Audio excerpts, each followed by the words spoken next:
அல்லேலூயா. கர்த்தராகிய இயேசு கிறிஸ்துவின் நாமத்தினாலும் அவருடைய பரிசுத்த நாமத்தை நாங்கள் உயர்த்தும்படியாக நாங்கள் வந்திருக்கிறோம். வீடுகளில் விழுந்திருந்து எல்லோரும் அவரை நாங்கள் துதித்து நாங்கள் பாடப்போகிறோம். கர்த்தராகிய இயேசு கிறிஸ்துவின் நாமத்தினாலும் மற்றும் அனைத்து குடும்பங்கள் பார்த்து கொண்டிருக்கிற குடும்பங்கள் அனைவரையும் இயேசு கிறிஸ்துவின் நாமத்தினாலே நாங்கள் வாழ்த்தி வரவேற்கிறோம்.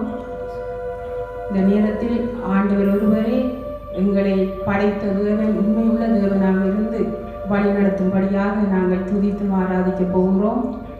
உற்சாகத்தோடு கூட நாங்கள் முழு மனதோடு கூட அவரை நாங்கள் ஆராதிக்கும்படியாக வீடுகளிலே நாங்கள் அமர்ந்திருக்கும் வேளையிலே அவரை நாங்கள் ஆராதிக்க போகிறோம். நன்றி ஆண்டவரே, உம்மை துதிக்கிறோம் அப்பா. நன்மையான இந்த நல்ல வேலைக்காக உமக்கு நன்றி செலுத்துகிறோம். இயேசுவின் நாமம் உயர்ந்த நாமம், உன்னத நாமம். அவருடைய நாமத்தை நாங்கள் பிரஸ்தாபப்படுத்தி இந்த இடத்தில் நாங்கள் நின்று அவரை ஆராதிக்கிறோமோ அந்த இடத்தில் வந்து அவர் ஆசீர்வதிக்கிற தேவனாக இருப்பதினால் உமக்கு நன்றி அப்பா. நன்றி என்று சொல்லுகிறோம், துதிக்கிறோம் அப்பா. உம்முடைய பரிசுத்த நாமத்தை நாங்கள் உயர்த்துகிறோம். இந்த நல்ல இந்த மனமோழ்ச்சி இந்த நல்ல நாளுக்காக சோத்திரம் ஆண்டவரே. நீர் உயர்ந்தவர், நீர் உன்னதர், நீர் பரிசுத்தர். உலகம் எங்கிலும் உம்மை மகிழ்வித்து உம்மை உயர்த்தி உம்மை கொண்டாடுகிற இந்த நல்ல வேலைக்காக உமக்கு நன்றி என்று சொல்லுகிறோம். இந்த நாளிலும் ஆண்டவரே நாங்களும் உம்மை ஆண்டவரே இந்த இடத்துல துதித்து உம்மை ஆராதிக்க நாங்கள் இருக்கிறோம் ஆண்டவரே. இந்த நேரத்தில் உம்மின் தேவன் நீர் ஆண்டவரை முழுவதுமாக நீர் ஒப்பு கொடுக்கிறோம். நீர் பொருட்படுத்தி நீர் வழி நடத்தும்படியாக உமக்கு நன்றி செலுத்துகிறோம். ஆராதனை முழுவதும் நீர் ஆசீர்வதியும் பலப்படுத்தும். எங்களை நீர் ஆண்டவர் ஒரு விசை நிரப்பும்படியாக உமக்கு நன்றி செலுத்துகிறோம். ஆண்டவரை இருதயத்தை ஆராய்ந்து பார்க்கிற தேவன், ஒவ்வொரு பிள்ளைகளையும் ஆசீர்வதிங்க ஆண்டவரை. என்னென்ன குறையோடு கூட இருப்பார்கள் என்றால் அந்த குறைவுகளை எல்லாம் இயேசு கிறிஸ்துவின் நாமத்தினாலே ஆண்டவரே அப்பா நிறைவாக்கி கொடுக்கிற தேவன், என் தேவன் ஆகிய கர்த்தர் ஒருவரை ஆசீர்வதித்து பலப்படுத்தி காத்து கொள்ளும்படியாக உமக்கு நன்றி செலுத்துகிறோம். பாடுகிற பாடல்களும் உடம் உயரட்டும் ஆண்டவரை, துதிகளும் உடம் உயரட்டும். என் தேவன் ஒருவரை ஆண்டவரை இந்த மன மகிழ்ச்சியான இந்த நல்ல நாளை ஆசீர்வதித்து பலப்படுத்தும்படியாக எல்லாவற்றையும் அன்பு கருத்திலே கொடுக்கிறோம். மெசேஜை கொண்டு வந்திருக்கிற தாசனை கூட ஆவியானவர் நீர் அவரை மறைத்து நீர் எங்களுக்கு வெளிப்படும்படியாக உமக்கு நன்றி செலுத்துகிறோம். ஆசீர்வதிங்க, பலப்படுத்துங்க, காத்துக்கொள்ளுங்க. உங்களுடைய மேலான நாமம் உயரட்டும். இயேசு கிறிஸ்துவின் மூலம் ஜெபம் கேட்கிறோம் ஜீவனுள்ள நல்ல பிதாவே, ஆமேன், ஆமேன். எல்லோரும் வீடுகளில் இருக்கிற வேளையில நாங்கள் எழுந்திருந்து ஆண்டவரை நாங்கள் ஆராதிப்போம். அவர் அற்புதர், அவர் அதிசயமானவர், அவர் பெரியவர். அவருடைய மேலான நாமத்தை நாங்கள் உயர்த்துவோமா? அவர் பெரியவராக இருந்து பெரிய காரியம் செய்வாராக. உலகத்தில் இருக்கிறவர்களும் விட அவர் எங்களுக்கு உள்ளாக இருக்கிறவர், அவர் பெரியவர். ஆமேன். எல்லோரும் உற்சாகமாக நாங்கள் பாடுவோம். ஆண்டவரை உற்சாகமாக கரங்களை தட்டி நாங்கள் அவரை நாங்கள் பாடுவோம். நன்றி ஆண்டவரை. அற்புத தேவன், அதிசயமான தேவன்.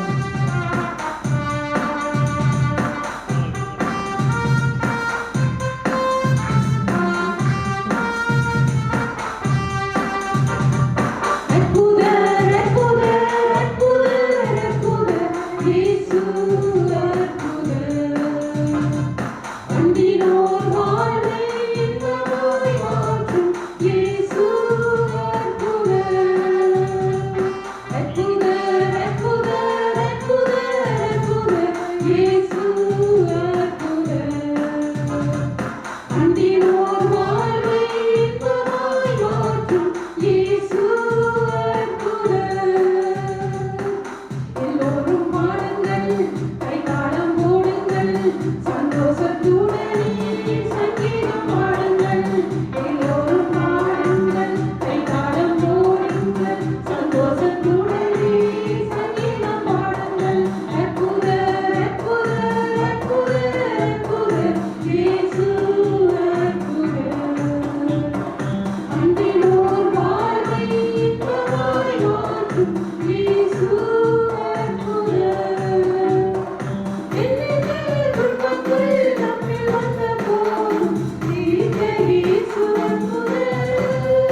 நீர் அற்புத ஆண்டவரே, நீர் உண்மை ஆண்டவரை தேடுகிறவர்களுக்கு நீர் உண்மையான தேவனாக இருக்கிறீர்.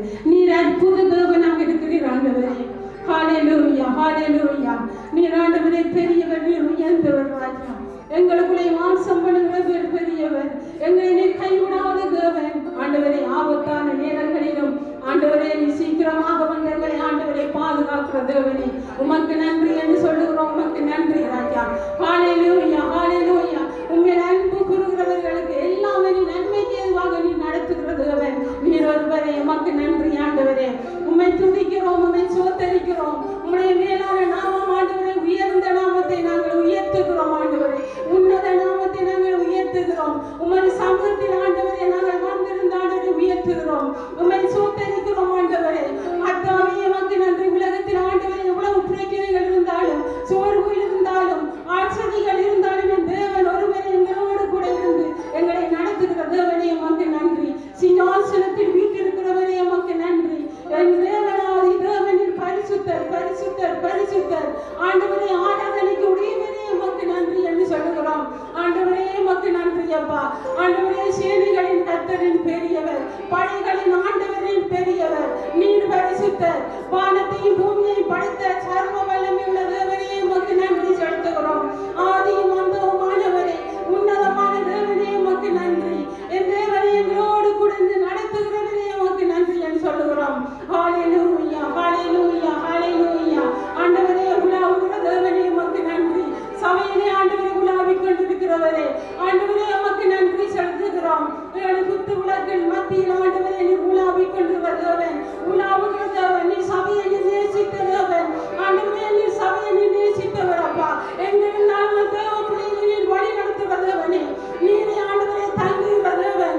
எங்களுடைய ஆண்டவர் சரீரத்தையும் ஆவி ஆத்மா சரீரத்திலே தேவன் நீர் ஆண்டவர் தங்கி நீர் உலாவுகிற தேவனாக இருப்பதினாலே உமக்கு நன்றி என்று சொல்லுகிறோம். நாங்கள் ஆண்டவரே நீங்கள் தங்குகிற ஆலயம் அப்பா. என் தேவன் ஒருவரே அப்பா. நீர் பரிசுத்தர், நீர் பரிசுத்தர், நீர் பரிசுத்தர் ஆண்டவரே. உம்மை போல் தேவன் இல்லை ராஜா. எங்களுக்கு நீர் அடைக்கலமான தேவன் ஆண்டவரே. எங்களை நீர் ஆண்டவரை ஆசீர்வதிக்கிற தேவன் என் தேவன் ஒருவரே ஆண்டவரே. ஹல்லேலூயா. ஒவ்வொரு பிள்ளையை நீர் ஆசீர்வதிக்கிற தேவன் அப்பா. நீ கடந்து சென்று நீர் ஆண்டவரே அப்பா ஒவ்வொரு பிள்ளைகளுடைய தேவைகளை நீ சந்திக்கிற தேவன் ஆண்டவரே. அதனால உமக்கு நன்றி. ஹல்லேலூயா, ஹல்லேலூயா, ஹல்லேலூயா. நன்றி ஆண்டவரே. ஹல்லேலூயா, ஹல்லேலூயா.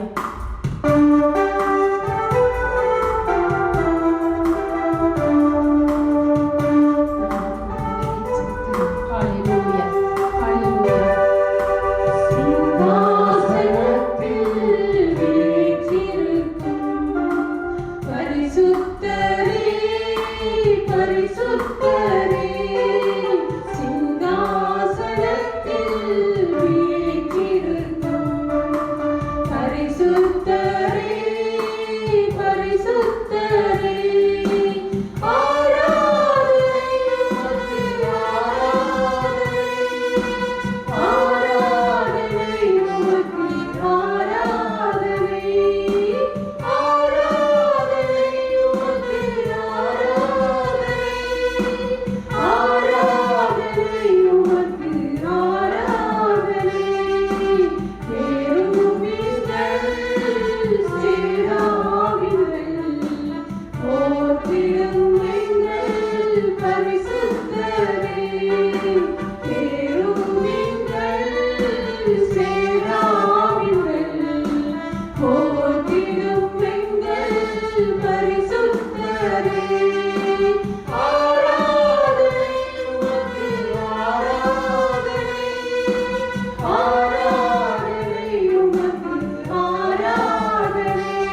தர்மியான மாலை வேளையில் உம்முடைய வல்லமை உள்ள பிரசன்னத்தை நாங்கள் நிற்கிறோம் ஆண்டவரே.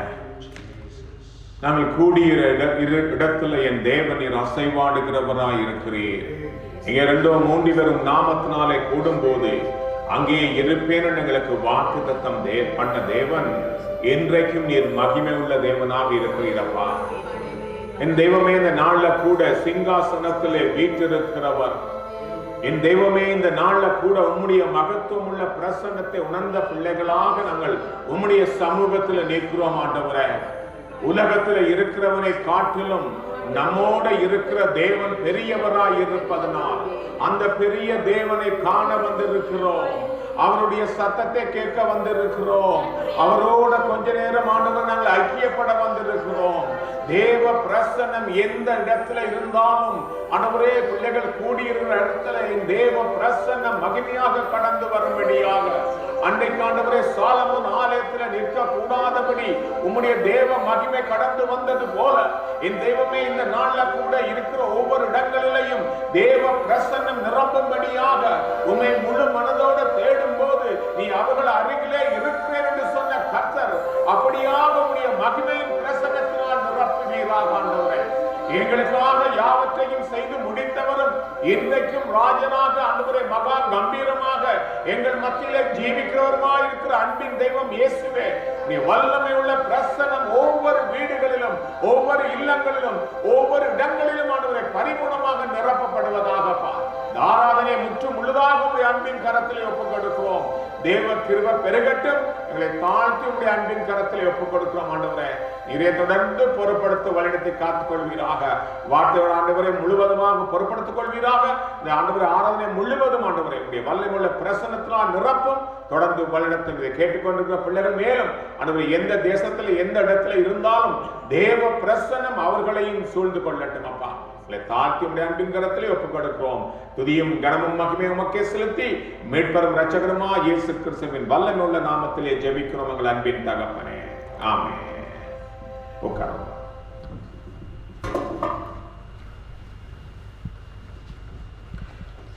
இந்த அருமையான மாலை வேளையில கூட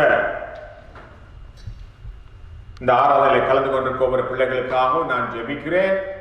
கர்த்தர் கிருபையாக இந்த நாள்ல கூட ஒவ்வொரு பிள்ளைகளையும் நீர் பலப்படுத்தும்படியாகவும் நாங்கள் ஆசீர்வதிக்கிறோம். இந்த ஆராதனையில் நம்மோட கலந்து கொண்டிருக்க ஒவ்வொரு பிள்ளைகளை விசேஷமாக ஏலின் தமிழ் சபையினுடைய குடும்பங்களையும் நான் வாழ்த்தி வரவேற்கிறேன். கர்த்தர் கிருபையாக அந்த குடும்பங்களோட கூட இருப்பாராக. இந்த நாளை கூட கடந்த வாரத்துல பிறந்த தினங்கள் திருமண ஆண்டுகளை கொண்டாடுகிற பிள்ளைகள் எந்த இடத்துல எந்த தேசத்துல இருந்தாலும் வீடுகளில் இருந்தாலும் நீங்கள் எழுந்திருக்கும்படியாக உங்களை உற்சாகப்படுத்துவேன். நான் உங்களுக்காக ஜெபித்து நான் ஆண்டவர்களை ஆசீர்வதிக்க தேவன் விரும்புகிறார். தகப்பனே, இந்த நாள்ல கூட உம்முடைய சமூகத்தில் எழுந்து நிற்கிற ஒவ்வொரு பிள்ளைகளுக்காக நான் வருகிறேன். தகப்பனே, கிருபையாய் ஒரு புதிய ஆண்டை கொடுத்திருக்கிறேன். இந்த ஆண்டு உமக்குள்ளாக ஆண்டவரை ஆசீர்வதிக்கப்படுகிற ஆண்டாக, இன்னும் உம்மை தேடுகிற ஆண்டாக தேவன் நீர் மாற்றி கொடுப்பீராகப்பா. கடந்த ஆண்டெல்லாம் நீர் பாதுகாத்து பலப்படுத்தி போதுமான தேவனாக இருந்து திகையாதே கலங்காதே நான் உடைய தேவன் என்று இந்த மாதம் வாக்கு தத்தத்தின்படி ஒவ்வொரு பிள்ளைகளின் மனதார ஆசீர்வதிக்கிறேன். திருமண ஆண்டா இருக்கலாம், பிறந்த ஆண்டுகளா இருக்கலாம், தேவனுடைய கரம் ஆண்டவரே அவனோட கூட இருக்கும்படியா நான் ஆசீர்வதிக்கிறேன். வல்லமை உள்ள தேவன் மகிமையான காரியங்களை ஒவ்வொரு பிள்ளைகள் வாழ்க்கையில செய்வீராக. தொடர்ந்து இந்த வருஷம் முழுவதும் உங்களுடைய கிருபை நன்மைகள் ஒரு வாழ்க்கையில ஆண்டவரே மகிமையாக காணப்பட கர்த்தர் நீர் எழுந்தருள வேண்டுமா நான் ஜெபிக்கிறேன். கொடுத்திருக்க அந்த புதிய ஆண்டுக்கு நன்றி. உங்களுடைய வல்லமையுள்ள பிரசன்னத்தால் இடைக்கட்டுங்க, பலப்படுத்த காத்துக்கொள்ளும். இயேசு கிறிஸ்து என்ற வல்லமையுள்ள கிருபையுள்ள இரக்கமுள்ள நாமத்திலே ஜெபிக்கிறோம் உங்கள் அன்பின் தகப்பனே. ஆமென். உட்காரமாக. இந்த நாள்ல கூட கர்த்தருடைய வார்த்தைக்கு போறதுக்கு முன்பதாக சபையினுடைய சில அறிவித்தல்களை நான் உங்களுக்கு அறிவிக்கிறேன். அதன் பிற்பாடு நாங்கள் கடந்து செல்லலாமாக.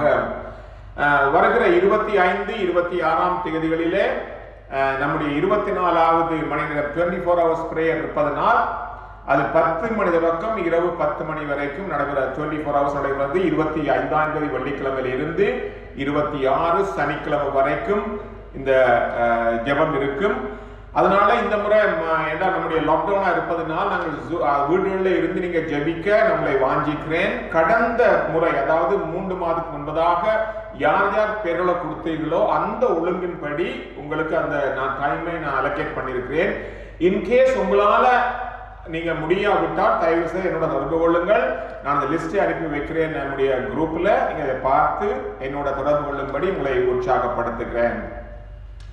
வருகிற சனிக்கிழமை காலை 10 மணிக்கு வழக்கம் போல நம்முடைய குடும்ப அதாவது ஃபாஸ்டிங் பிரேயர் இருப்பதனால் அதுவும் சூமிலே வைத்து நடைபெறும். 10 மணிக்கு அதிலே கலந்து கொள்ளும்படி வருகிற சனிக்கிழமை காலை 10 மணிக்கு அதிலே கலந்து கொள்ளுமே உற்சாகப்படுத்துகிறேன். இதனால கூட ஒரு சேட் நியூஸ் நமக்கு தெரிந்த நம்முடைய அருமையான குடும்பம் கல்வின் தர்ஷனா பற்றி உங்களுக்கு தெரியும். கல்வினுடைய தகப்பனார் வெள்ளிக்கிழமை அதிகாலை 12:30 மணி அளவிலே அவர் கர்த்தருக்குள்ளே மறைத்து விட்டார்.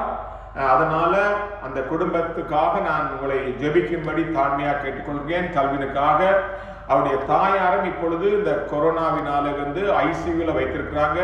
அவங்களுக்காகவும் நான் ஜெபிக்கும்படி உங்களை தயவாக கேட்டுக்கொள்கிறேன். கல்வினுக்கு தேவன் சமானத்தை பலத்தை கொடுத்து இந்த நாட்கள் நடத்த தேவன் கிருபை தர வேண்டும் என்று அந்த குடும்பத்துக்காக ஜெபிக்கும்படி உங்களை அன்போடு தயவாக நான் கேட்டுக்கொள்கிறேன். நாளை கர்த்தருடைய காணிக்கை கொடுக்கிற பிள்ளைகளுக்காக நான் ஜெபிக்க போறேன். கர்த்தர் இந்த நாட்கள்ல கிருபையாக நடத்துவாராக. அன்பின் தகப்பனே, நீர் கிருபையாய் கொடுத்த இந்த அருமையான ஆண்டவரே சாயங்கால வேளைக்கு நன்றியப்பா. என் தகப்பனே, இந்த நாளில் கூட உடைய வல்லமையுள்ள பிரசனம் விசேஷமாக கல்வினோட அவருடைய குடும்பத்தாரோட ஆண்டவரே இருக்கும்படியா நம்ம ஜெபிக்கிறோம். உங்களுடைய சமாதானம் நிலையாய் காணப்படுவதாக ஆண்டவரே நீர் எங்களுக்கு கொடுத்த சமாதானத்தை நாங்கள் ஆண்டவரை பெற்றுக்கொள்கிறோம். இந்த துக்கமான நேரத்தில் ஆண்டவரே மனம் கலங்குகிற வேளையில தேவன் ஒருவரே ஆறுதலா இருந்து அந்த குடும்பத்தை வழிநடத்தும்படியாக இயேசுவை உடைய உன்னத நாமத்தினால் ஆசீர்வதிக்கிறோம். காணிக்கைக்காக ஜெபிக்கிறோம் அப்பா. காணிக்கை கொடுக்கிற ஒவ்வொரு கரங்களையும் ஆசீர்வதியும் உமக்கண்டு உபயோகிக்க தேவன் உதவி செய்வீராக. என் தேவ கரம் தொடர்ந்து வல்லமையான காரியங்களை செய்யட்டும். உங்களை தாழ்த்தி ஒப்புக் கொடுக்கிறோம். நீ ஆண்டவரை வார்த்தையை ஆசீர்வதியும், வார்த்தையுடைய விளக்கங்களை வெளிச்சங்களை சொல்லித் தருவீராக. கேட்டுக்கொண்டிருக்கிற பிள்ளைகளை பலப்படுத்தும். அடியேனையும் ஆண்டவரே எந்தெந்த வார்த்தை எந்த நேரத்தில் பேச வேண்டுமோ தேவ ஆவியானவரை கற்றுக் கொடும் ஆண்டவரே. உங்களுடைய கிருபையின் கரத்தில் ஒப்புக் கொடுக்கிறோம். நீரே மகிமைப்படுவீராக. இந்த அருமையான ஆண்டவரே சாயங்கால வேளைக்கு நன்றி. தாழ்த்தி ஒப்புக் கொடுக்கிறோம். தொடர்ந்து புறப்படுத்துவதற்கு காத்துக்கொள்ளும் இயேசுவின் நாமத்தில் பிதாவே. ஆமென். இந்த நாள்ல கூட தேவனுடைய சமூகத்திலே காத்திருந்த பொழுது ஒரு காரியத்தை குறித்து நான் பேச வாஞ்சியா இருந்தேன். அதாவது ஒன் திங் இஸ் நீட்ஃபுல், அல்லது தேவையானது ஒன்றே என்று ஒரு தலையங்கத்தில் நான் வேதத்திலே உள்ள ஒரு வார்த்தையின் அடிப்படையில நாங்கள் மத்தியிலே இந்த வார்த்தையை நான் கொண்டு வரலாம் என்று நான் விசுவாசித்தேன். நிச்சயமாக அதனுடைய ஆவிக்குரிய வாழ்க்கையில இன்னும் ஒரு படி உங்களை உயர செய்யும் என்று நான் விசுவாசிக்கிறேன். ஒரு கிறிஸ்தவ பிள்ளைகளை நாங்கள் கேட்போமா இருந்தால் என்ன காரியம் ஒரு வார்த்தையில உங்களுடைய வாழ்க்கையை குறித்து சொல்லுங்கள் என்று சொன்னால் அவள் எந்த வார்த்தையை கூறுகிறார்? ஒருவேளை அவங்க சொல்லலாம், நான் என்னுடைய வாஞ்சையெல்லாம் என்னுடைய வாழ்க்கை நான் சர்விங் டு அதர்ஸ் அல்லது ஹெல்பிங் அதர்ஸ் அப்படி இருக்கலாம், அல்லது நான் ஜெபிக்கிற ஒரு ஆளா இருக்கிறேன், அல்லது நான் பார்க்கும்போது எனக்கு அதாவது இந்த உலகத்துல ரட்சிப்பை குறித்த ஒரு கவலை, தொலைந்து போற ஜனங்களை குறித்து அழிந்து போற ஜனங்களை குறித்து எனக்கு ஒரு பெரிய கவலை உண்டு, அல்லது நான் எல்லோரையும் நேசிக்கிறேன், இயேசு சொன்னது போல் நான் நேசிக்கிறேன். அப்படி ஏதாவது ஒரு வார்த்தை அவர் சொல்லுவார்களா இருந்தால் அந்த வார்த்தை தான் அந்த அவருடைய வாழ்க்கைக்கு அடித்தளமாக, அஸ்திபாரமாக அவருடைய வாழ்க்கை பயணத்தில் இருப்பதை நீங்க பார்க்கலாம். அது எல்லோருடைய வாழ்க்கையில நீங்க பார்க்க, ஒரு மனுஷனை பார்க்கும்போது அவருடைய கிறிஸ்தவ வாழ்க்கையில எந்த ஒரு காரியம் அவர் வாழ்க்கையில ஆணித்தனமாக இருக்கு என்பதை பார்க்கலாம். அதுக்கு மாறாக இயேசு என்னை பார்த்து அல்லது என்னை குறித்து அல்லது நம்மை குறித்து அவருக்கு ஒரு விருப்பம் இருப்பது எல்லோருக்கும் தெரியும். அப்ப இயேசு என்னை குறித்து நம்மை குறித்து எதை அவருடைய டிசைர் அல்லது அவருடைய விருப்பம் என்னென்று பார்க்கும்போது அந்த காரியத்தான் இன்னைக்கு நான் கற்றுக் கொடுக்க விரும்புகிறேன். வேதத்தின் அடிப்படையிலே தேவன் நம்மோடு இடைப்படுவாராக. லூக்கு 10வது அதிகாரத்திலே இந்த சம்பவம் இருக்கிற இந்த சம்பவத்தை நாங்கள் பார்க்கும்போது இங்கே 3 விதமான காட்சிகளை லூக்கா எழுதுகிறார். லூக்கா 10ஆம் அதிகாரத்திலே இந்த காரியத்தை நீங்க பார்க்கும்போது 3 விதமான காட்சிகளை நமக்கு, அதாவது ஒரு கிறிஸ்தவனா இருக்கிற நானும் நீங்களும் இந்த 3 விதமானபடி நாங்கள் வாழ அழைக்கப்பட்டிருக்கோம். ஒன்று, அந்த முதலாவது அந்த 10ஆம் அதிகாரத்தில் பார்க்கும்போது we are ambassador, அதாவது ஸ்தானாதிபதிகளாக நாங்கள் இருக்கிறோம். இதற்காக இந்த உலகத்தில், இந்த அழிந்து போற உலகத்தில் நானும் நீங்களும் பரலோகத்தின் பிரதிநிதிகளாக இருக்கிறோம். எங்களை அமைக்க தேவன் அழைத்திருக்கிறார். 2வது காரியம், நாங்கள் நேபர்ஸ், அதாவது அயலவனாக இருக்கிறோம். சமாரியனை குறித்து ஒரு சம்பவத்தை இயேசு அழகாக சொன்னார். நீயும் அதே போல செய்ய என்று சொல்லி நானும் நீங்களும் மற்ற ஜனங்களுக்கு அன்பு செலுத்த, காருண்யத்தை கொடுக்க, நேசிக்க, அதை தேவன் விரும்புக. இயேசுவின் நாமத்தினால் அந்த காரியத்தை செய்ய தேவன் அழைக்கிறார். 3வது காரியம், நானும் நீங்களும் இன்னும் இயேசுவோடு ஐக்கியப்படுவதற்காக அவர் சமூகத்திலே கற்றுக்கொள்ற ஒரு காட்சியை இந்த அதிகாரத்திலே போடப்பட்டிருக்கிறது. அதாவது அவருடைய வார்த்தையை கேட்கும்படியாகவும் அவரோட இன்னும் கம்யூனிகேஷன் பண்ணும்படியாகவும் தேவன் விரும்புகிறார். இன்னைக்கு அதை குறித்து நான் பேச வாஞ்சிக்கிறேன். மார்த்தாள் மரியாளுடைய சம்பவத்தை குறித்து நான் அந்த காரியத்தை பேச வாஞ்சிக்கிறேன். அதிலே ஒரு காரியத்தை குறித்து நான் உங்க மத்தியிலே கொண்டு வர விரும்புகிறேன். மார்த்தாளை குறித்து பார்க்கும்போது லூக்கா 10ஆம் அதிகாரத்திலே இந்த சம்பவம் நான் 38ஆம் வசனத்தில் இருந்து 42ஆம் வசனம் வரைக்கும் இருப்பதை நீங்க பார்க்கலாம். மார்த்தாளை இயேசு அன்புடனே கண்டிக்கிறார். அதாவது ஒரு காரியத்தை சொல்லும் போது நீ உலகத்தை குறித்த காரியத்துல, உலகத்தை குறித்த இதுல நீ கேரிங்கா இருக்கிறாய், அதை குறித்த உடைய சிந்தை இருக்கிறது என்பதை குறித்து பேசுற இயேசு மரியாதை குறித்து பேசும்போது அவளை பாராட்டுகிறார். எதிரே பாராட்டுகிறார், அவள் ஒரு தன்னுடைய ஆத்துமாவை குறித்து கவலைப்படுகிறாள்.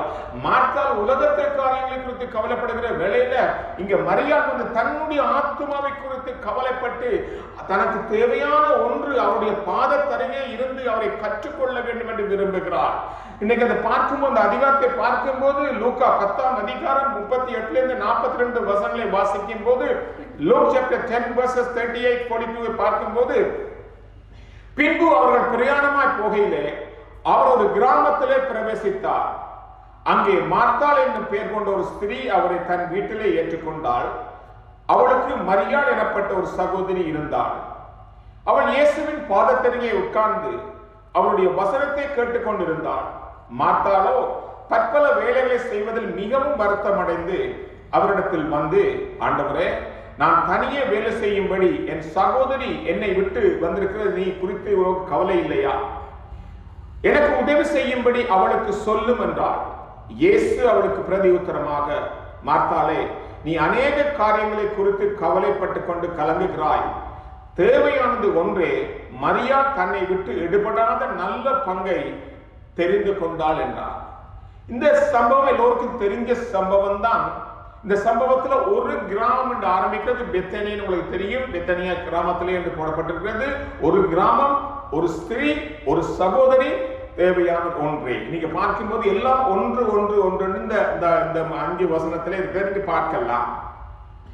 மார்த்தாள் இயேசுவை வீட்டிலே ஏற்றுக்கொள்கிறாள், அழைக்கிறாள். இயேசுவே, நீ வாரும் என்னுடைய வீட்டிலே பந்தி இரும் என்று அழைக்கும் போது, என்றால் இயேசு உங்களுக்கு தெரியும் லாசரு சிநேகிதனா இருப்பதனால், அடிக்கடி போற வீடா இருப்பதனால் இங்கே மார்த்தாள் இயேசுவை அழைத்து மறுபடியும் அங்கே பந்திக்கு வரும்படி அழைக்கும் போது அவளை வீட்டிலே ஏற்றுக்கொள்கிறாளா இருக்கிறாள்.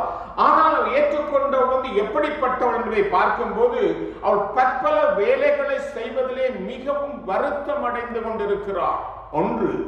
2வது, அநேக காரியங்களை குறித்து அவள் கவலைப்படுகிறவளாய், ஒரு குழப்பம், அதாவது சரியான விளக்கம் கவலைப்படுவதற்கு குழப்பம் உள்ளவளாக இருக்கிறாள்.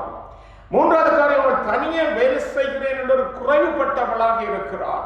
இந்த மூன்று காரியம் அவளுடைய இருக்கிறது. ஒரு மனுஷனை வீட்டுக்கு அழைக்கும் போது, அது முக்கியமாக இயேசுவை அழைக்கும் போது, இந்த காரியங்கள் அந்த ஸ்திரீயுடைய வாழ்க்கையில இருக்கிறத நீங்க பார்க்கலாம். ஆனா அவள் முக்கியமான சில காரியங்களை அவள் மிஸ் பண்ணுகிறாள். இம்பார்ட்டன்டான முக்கியமான காரியங்களை கவனம் செலுத்தாதபடி அவள் தவறி விடுகிறாள். அது என்ன காரியம் என்று பார்க்கும்போது, அதே காரியங்கள் தான். பற்பல வேலைகளிலே அவள் பிஸியா இருப்பதனால் அவள் தன்னோட தேவனோட பாதத்திலே அமர்ந்திருந்து, அதாவது அந்த வார்த்தையை கவனித்துக் கொள்வதற்கு அவள் இக்னரன்ஸ், அதாவது திசை மாற்றப்பட்டவளாக, அதை குறித்து கவலை இல்லாதவளாக, நோக்கம் தப்பினவளாக அங்கே இருக்கிறார். பற்பல வேலைகள் செய்யும் போது நம்முடைய வாழ்க்கையில சில சமயத்தில் அந்த மாதிரி காரியங்கள் வருகிறது. இரண்டாவது நம்முடைய வாழ்க்கையில நாம சரியான பிரியாரிட்டியை அதாவது முன்னுரிமையை நாங்கள் ரைட், எது சரி என்பதை நாங்கள் நிர்ணயிக்க வேண்டும். நம்முடைய வாழ்க்கையில, நம்முடைய கிறிஸ்தவ வாழ்க்கையில எது சரியா இருக்கிறது, எந்த பிரியாரிட்டிக்கு முன்னுரிமை நான் கொடுக்க வேண்டும் என்று நீங்களும் நிர்ணயிக்க வேண்டும். She has lost. அவள் அந்த பிரியாரிட்டியை, தேவையானது ஒன்றே என்பதை அவள் குறித்து கவலை இல்லாதவளாக இருந்தாள். அதுக்காக அவள் செய்த காரியங்களை இயேசு ஏற்றுக்கொள்ளவில்லை என்று அல்ல, அதாவது அவளை இயேசுவுக்கு பணிவிட செய்கிறாள், அதை இயேசு ஏற்றுக்கொள்ளவில்லை அல்ல. அவள் அந்த செய்த வேலை காட்டிலும் தேவ சமூகத்திலே பாதத்திலே அமர்ந்திருக்கிறது தேவனுடைய பார்வையிலே விலையேறப்பட்டதாக இருக்கிறது. மூன்றாவது காரியம், மார்த்தாள் மிகவும் வருத்தப்படுகிறாள். நானும் நீங்களும் சேவை செய்யும் போது, தேவனுக்கு சேவை செய்யும் போது, சபையிலே ஊழியம் செய்யும் போது, ஏதோ ஒரு காரியம் தேவ நாமத்தினால் ஒரு மனுஷனுக்கு செய்யும் போது we must be joyful, அதாவது சந்தோஷமாக சமாதானமாக இருக்க வேண்டும். அதுக்கு பதிலாக அவருடைய வாழ்க்கையை பார்க்கும்போது மிகவும் வருத்தம் அடைந்தாள் என்று போடப்பட்டிருக்கிறது.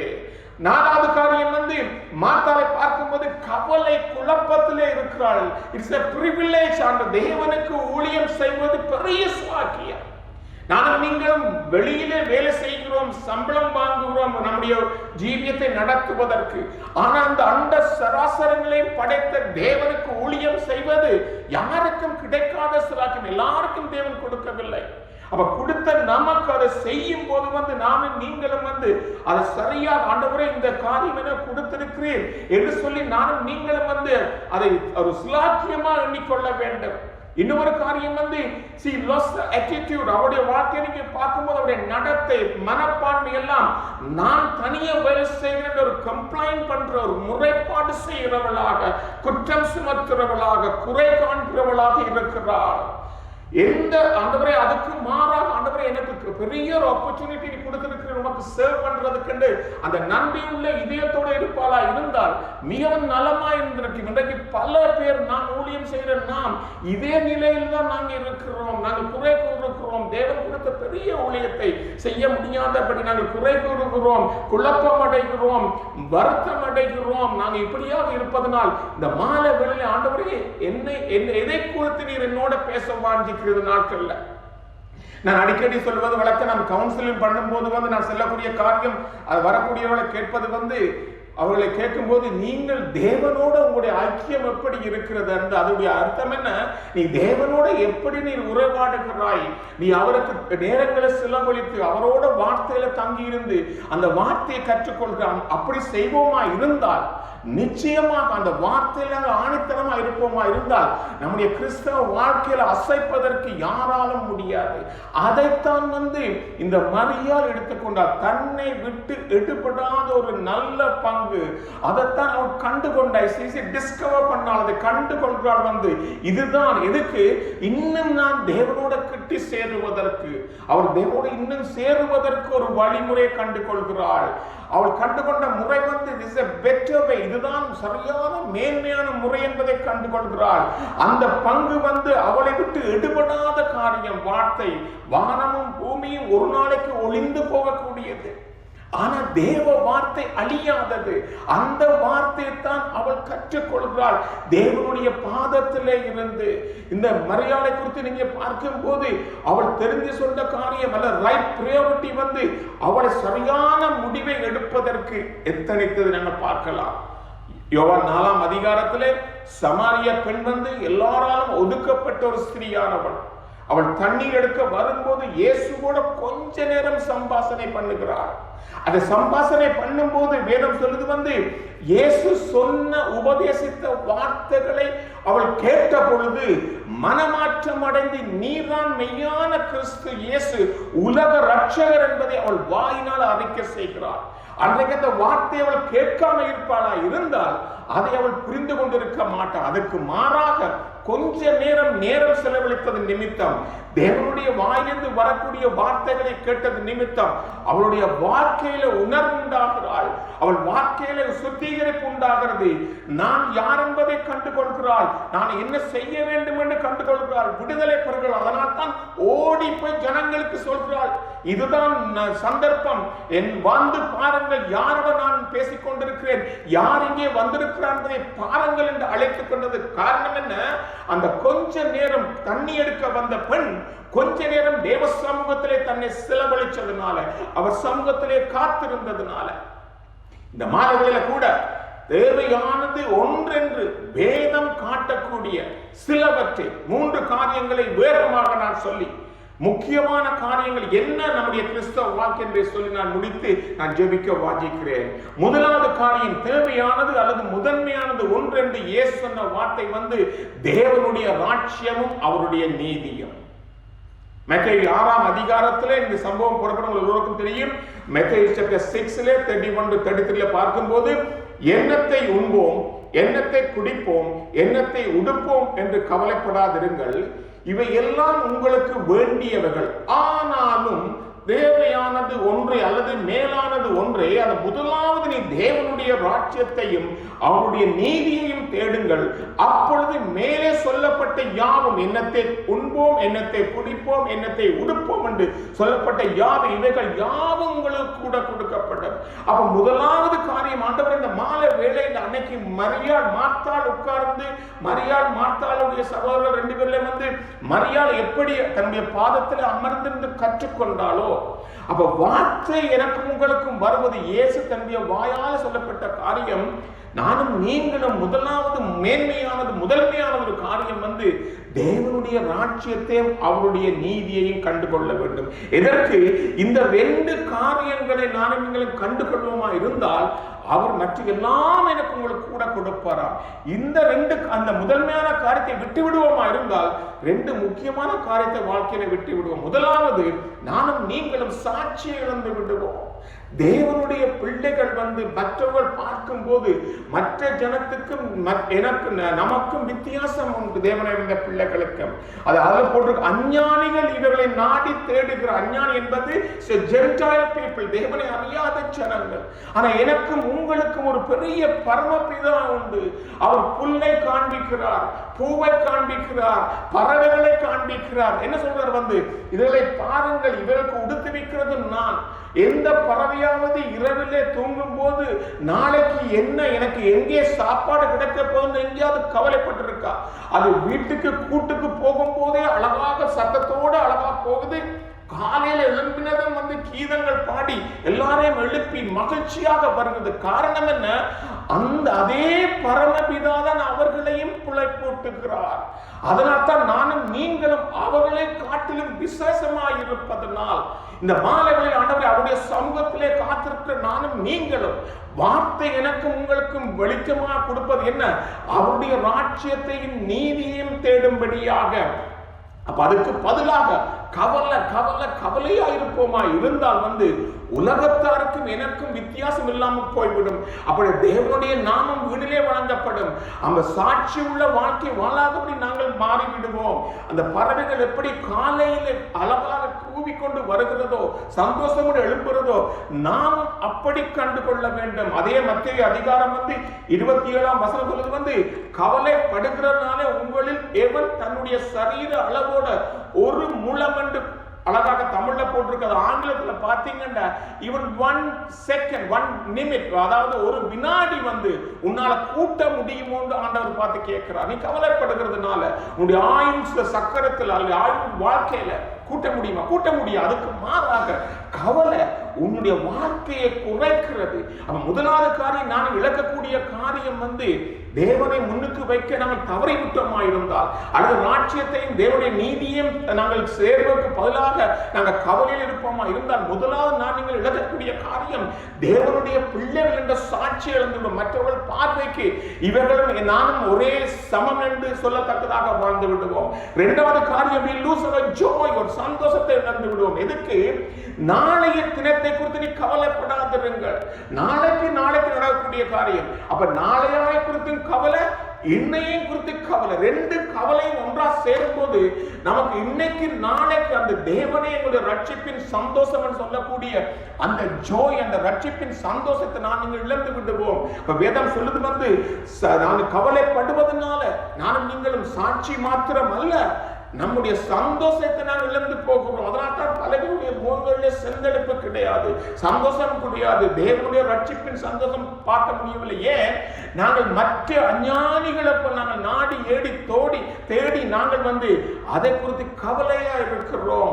அதுக்கு மாறா ஆண்டவரே, என்னுடைய விசுவாசத்தில் எனக்கு ஒரு தகப்பன் உண்டு என்ற நம்பிக்கை இருக்க வேண்டும்.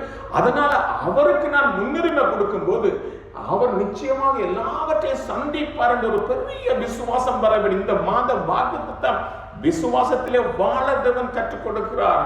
யோசுவாவில் இருந்த தேவன் நம்மோடு இருப்பார்கள் நிச்சயமா இருப்பதனால் எதை குறித்தும் கவலை இல்லாதபடி வாழ தேவன் விரும்புகிறார். அப்ப நானும் நீங்களும் கவலை இல்லாம வாழ வேண்டுமா இருந்தால், அல்லது அஞ்ஞானிகள் போல வாழாதபடி இருக்க வேண்டுமா இருந்தால், இந்த வசனம் நமக்கு எதை கற்றுக் கொடுத்து? தேவனுடைய ராஜ்யம் நீதியும் என்ன? என்னுடைய நேரத்தில் நான் முதல் உரிமை கொடுக்க வேண்டும். கொடுக்கப்படுற நேரம் இந்த 24 hours every day ஆண்டவர் கொடுத்து கொண்டு போற கிருபையாக. அவன் கொடுக்கிற நேரத்தில் நான் தேவனுடைய ராஜ்யத்துக்குரிய காரியங்களுக்கு நான் செலவழிக்க பார்க்க வேண்டும். என்னுடைய சம்பாத்தியத்தில் என்னுடைய இன்கம் தேவன் கொடுக்கிறார். கையுடைய சம்பாதிப்பதற்கு அவர் தான் பலம் கொடுக்கிறார், ஆரோக்கியம் கொடுக்கிறார். இதிலே என்னுடைய ஆண்டவர் நான் கடவுள் கொடுக்கிறது தேவனுக்கு கொடுக்க வேண்டிய காரியம் என்ன என்பதை பார்க்க வேண்டும்.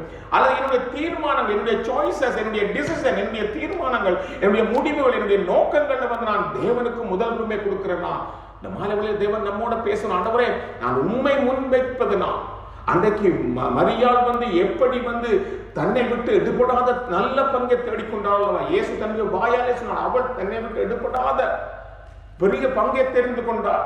இன்றைக்கு நானும் நீங்களும் இயேசு வார்த்தை அவருடைய ராஜ்யத்தை தேடுங்கள், ராஜ்யத்தை தேடுங்கள், ராஜ்யத்தை மற்றவை எல்லாம் கூட கொடுக்க. எதுக்காக கவலைப்படுகிறோம்?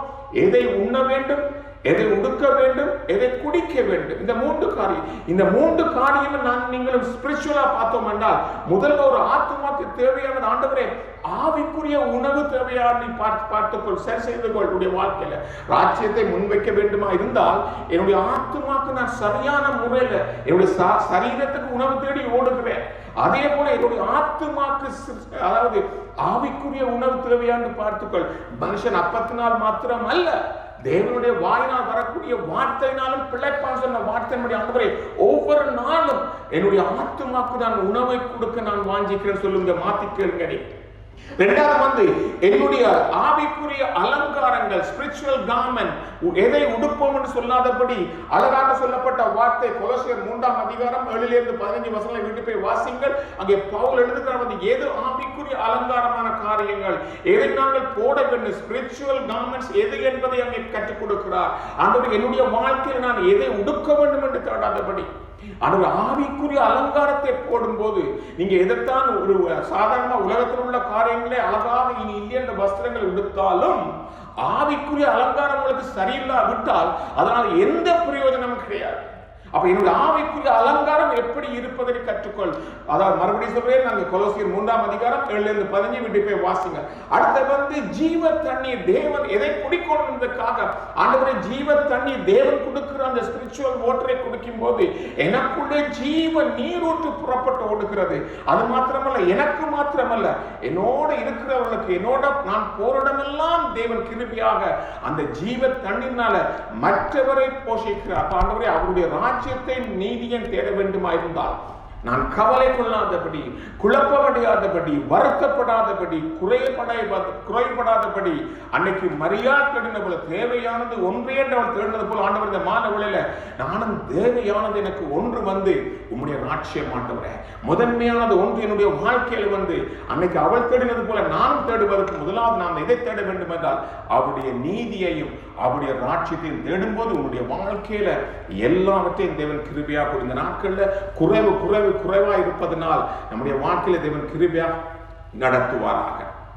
இரண்டாவது முதன்மையானது அல்லது தேவையானது ஒன்று என்பதை பார்க்கும்போது தாவீது ஒரு வார்த்தை சொல்றான், வந்து எந்த கேட்பான், பெரிய ராஜா, அவனுக்கு எந்த குறைவும் கிடையாது, கூப்பிட்டோன்னு ஓடி வருவதற்கு ஆட்கள் உண்டு, பெரிய படைகள் உண்டு, எல்லாம் உண்டு.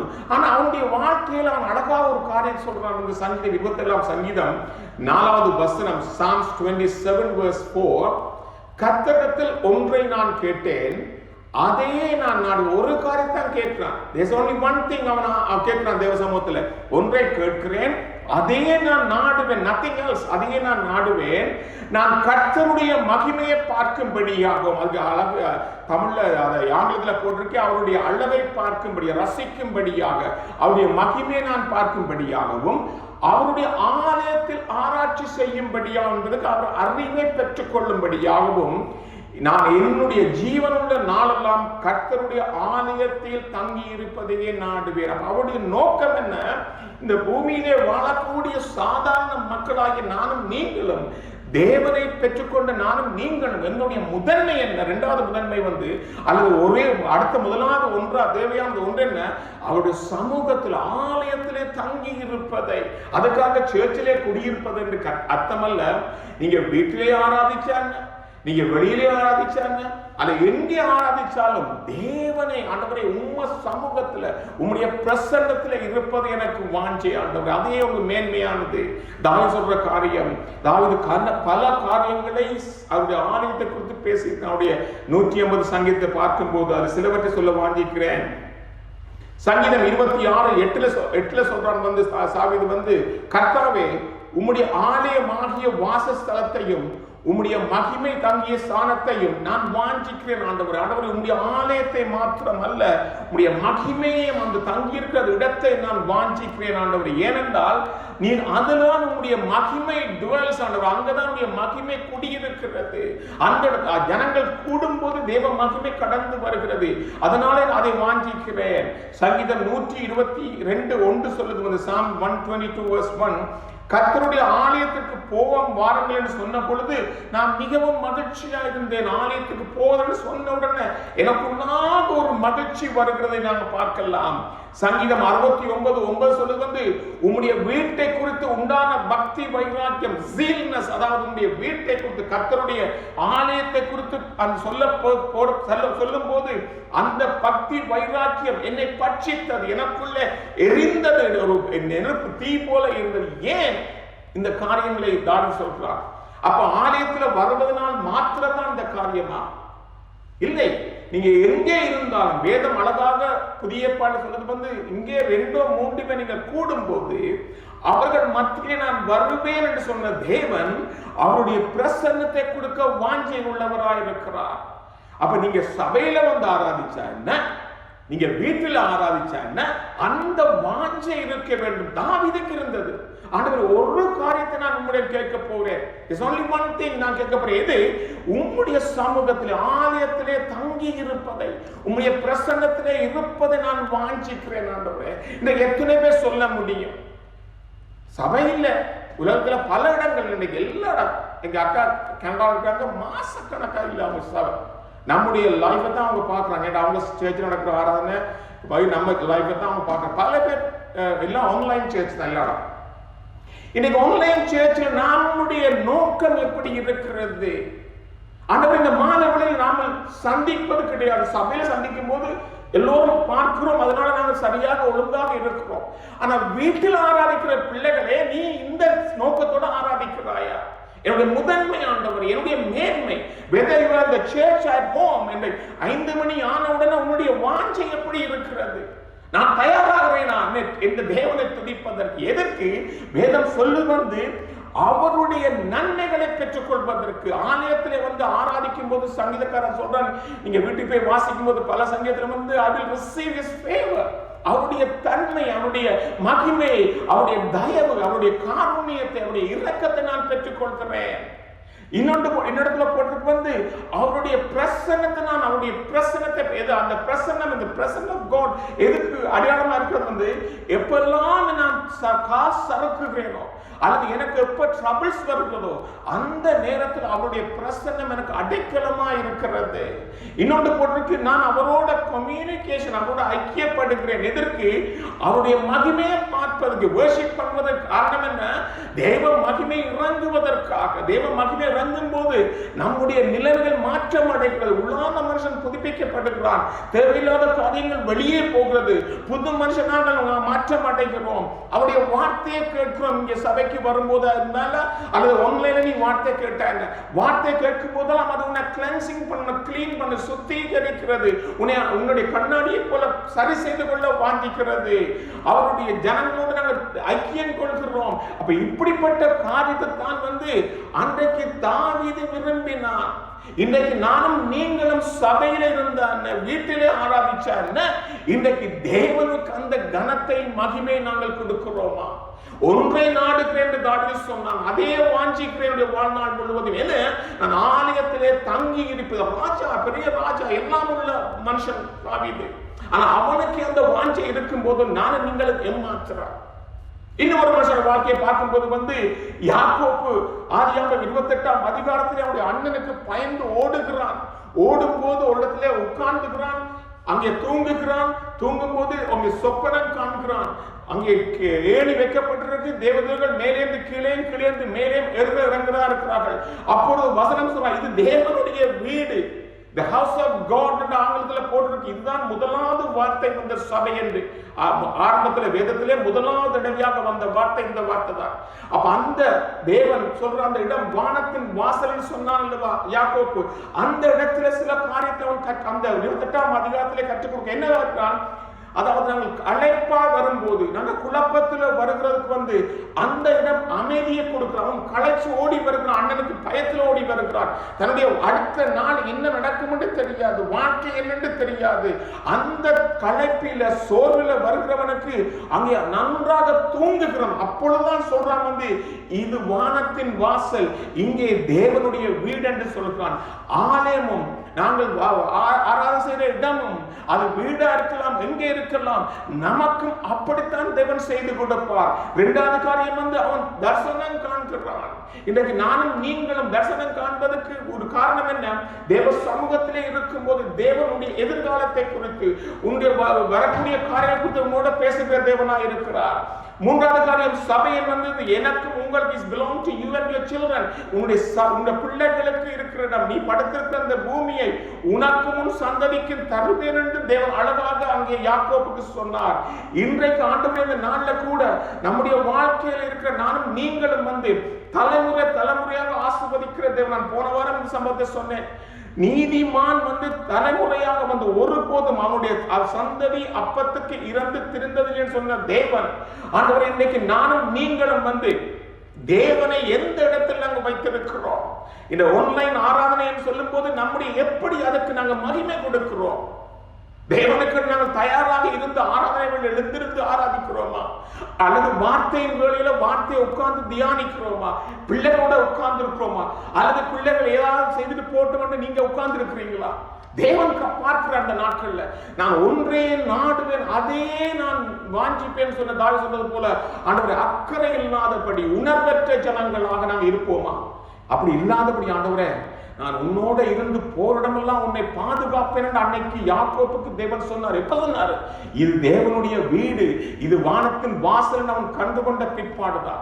அப்ப சபையில ஆராதிக்கும் போது தேவ சமூகத்தில் இருக்கிற நானும் நீங்களும் ஆண்டவரே, இந்த மாத வேளையில தேவ சமூகத்தில் இருக்கிற நாம் ஒருவேளை ஆண்டவரே நமக்கு இந்த ஆன்லைன்ல இருக்கிறதால வந்து யார் பார்க்க போறாங்க, நாம அப்படியே இருப்போம், நாம இப்படியே இருப்போம். என்ன பிரச்சனை என்னன்னு சொன்னால், ஆன்லைன்ல நீங்க போகும்போது அடுத்து கொஞ்சம் டிஸ்ட்ராக்ட் பண்ணோம்னு சொன்னா வேற ஏதாவது செலக்ட் பண்ண போயிடுவோம். வார்த்தை தண்டபாடல போவோம், ஆறாம் தண்டபாடல போவோம், அவர் பாடல பாடிட்டு இருப்பார், அவர் தான் பிரசங்கம் பண்ணிட்டு இருப்பாரு.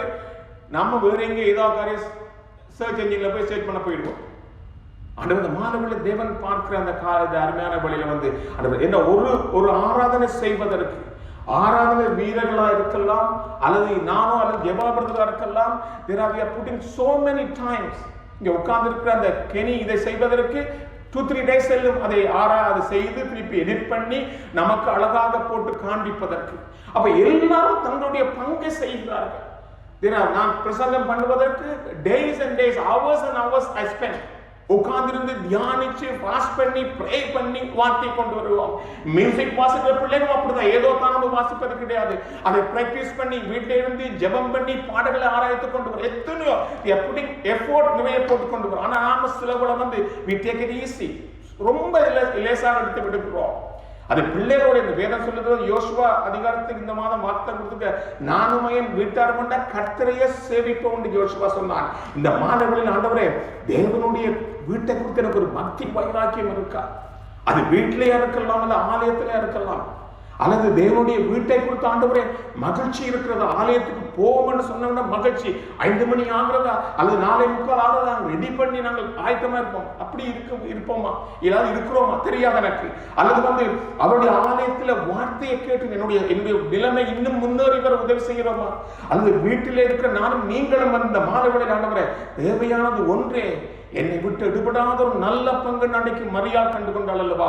இந்த தாவீது சொன்னான் வந்து, நான் ஆலயத்திலே தங்கி இருக்கிறேன், எனக்கு மேன்மை வேறு ஒண்ணுமே கிடையாது. ஏனென்றால் அங்கேதான் எனக்கு எல்லா காரியம் கிடைக்கிறது.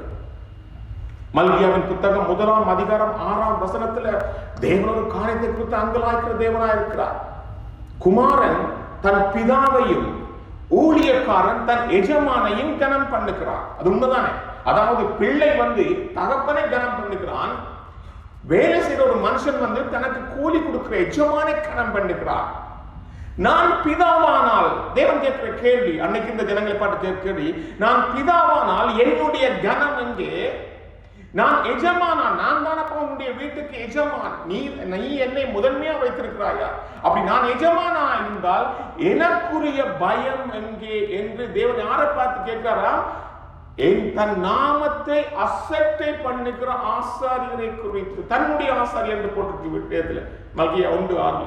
அப்ப நானும் நீங்கள் தான் ஆசாரியர்கள். எனக்கு அதே கேள்விதான் நம்மை பார்த்து தேவன் கேட்கிறார். நாம் அசட்டை பண்ணுகிறோம். சொல்வதே நம்ம சபையில 60க்கு மேல இருக்கிறாங்க குடும்பங்கள். ஆனா ஆன்லைன்ல பார்க்கும்போது 32 பேர் தான் பார்க்கிறோம். மிச்சாக்கள் என்ன பண்ணாங்க தெரியாது. சரியான கவலையான காரியம். அது இந்த கொரோனா நேரத்துல நிலைமை மாறிக்கொண்டு போறது, எங்க எல்லா இடம் பிரச்சனைகள் இருக்கிறது, போராட்டம். இன்னும் நான் கிட்டி வரணும் ஆண்டவருடைய சமூகத்திலே ஆண்டவரே.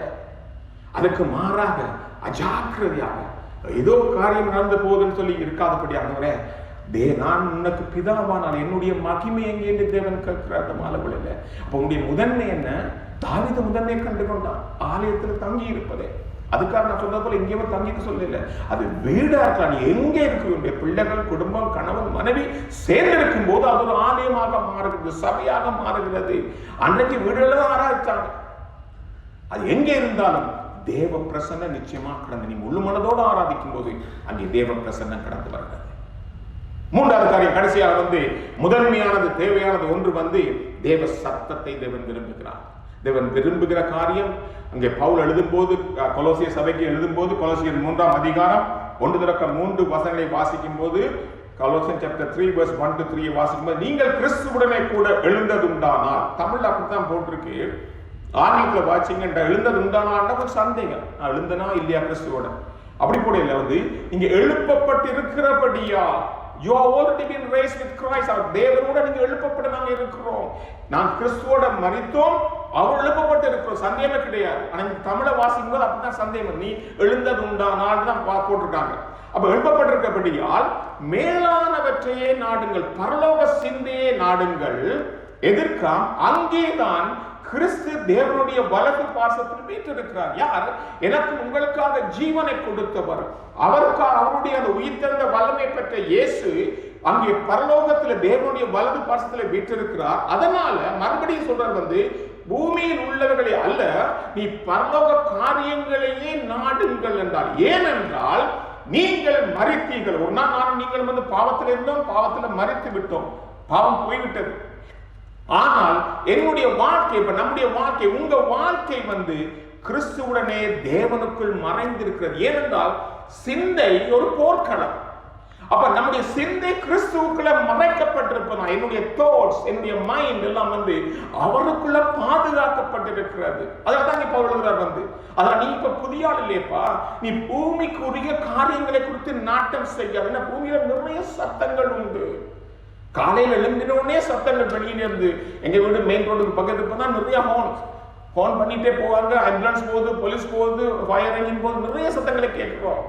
குருவியர் சத்தம், அந்த சத்தம், மண் சத்தம் எல்லாம் கேட்கிறோம். அப்ப அப்படி இருக்கிற நானும் நீங்களும் இந்த பூமியில நானும் நீங்களும் எதை பிராக்டிஸ் பண்றோமோ அந்த காரியம் என்னுடைய பரலோக பொசிஷனை நிர்ணயிக்குது. அதான் இயேசு சொன்னார், உன்னுடைய பொக்கிஷம் எங்கே இருக்குதோ அங்கேதான் உன்னுடைய இதயம் இருக்கும். அப்ப அதே போல இங்க ஆண்டவர், நான் வாழ்கின்ற வாழ்க்கை இந்த பூமியில எப்படி வாழ்றேனோ அதுக்குரியபடிதான் தேவன் என்னுடைய பரலோகத்தை நிர்ணயிக்கிற தேவனா இருக்கிறார். பொசிஷன் அது கொடுக்கக்கூடிய காரியங்கள். அப்ப இங்க உலகத்திலே நாட்டமா இருப்போம் என்றால் ஒரு பிரயோஜனம் கிடையாது. இங்க பவுல் எழுதுகிறார் எதுக்கு எழுதுகிறார் 2ஆம் அதிகாரத்துக்கு போகுது, கொலோசியர் 2ஆம் அதிகாரத்துக்கு போகுது 3 எச்சரிக்கையை கொடுக்கிறார். அந்த அதிகாரத்தில் என்ன இருக்கிறார் அங்கே சத்தங்கள், 3 விதமான சத்தங்கள் வெறுமையாக போடப்படுகிற, அதாவது தத்துவ ஞானிகளுடைய சத்தங்கள் அங்க போட்டிருக்கு. அங்கே வெறுமையாக பேசக்கூடிய தத்துவ ஞானிகள் இருக்கிறார்களப்பா, நீ அந்த அடையாளம் கண்டுகொள். 2வது அதே அதிகாரத்தில் 2ஆம் அதிகாரத்தில் ரிலிஜியஸ் லீகலிசம், அதாவது பாரம்பரிய கட்டுக்கள் இருக்கிறாய், அந்த சத்தம் காதிலே இருக்கிறது.